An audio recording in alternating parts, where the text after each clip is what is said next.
আসসালামু আলাইকুম। আজকে বানিয়ে দেখাবো ছানা দিয়ে মিষ্টি।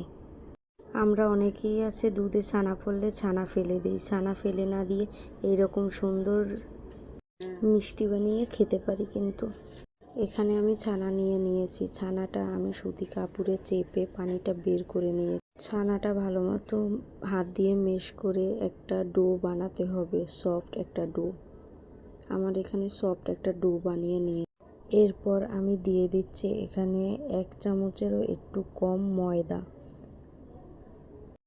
ময়দা বাসায় না থাকলে আটাও ব্যবহার করতে পারেন। এরপরে দিয়ে দিলাম সামান্য পরিমাণে ঘিটা দেওয়ার পর আবারও আমি হাত দিয়ে সুন্দর করে ম্যাশ করে নিব। এখন 2-3 মিনিট ম্যাশ করলেই সফট একটা ডো হয়ে যাবে। দেখুন কতটা সফট হয়েছে। এখন আমি মিষ্টির শেপগুলো দিয়ে দিব। আপনারা চাইলে লম্বা শেপও দিতে পারেন, আমি গোল শেপ দিয়ে দিচ্ছি। এরকম করে আমি সবগুলো মিষ্টি আস্তে আস্তে বানিয়ে নেব। দেখুন আমার মিষ্টি বানানো একেবারেই শেষ।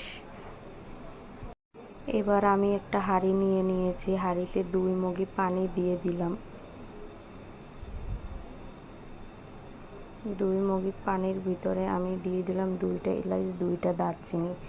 এরপরে দিয়ে দিলাম চিনিটা একটু বেশিই দিব যেহেতু মিষ্টি। এবার হাঁড়িটা চুলায় বসিয়ে দিব।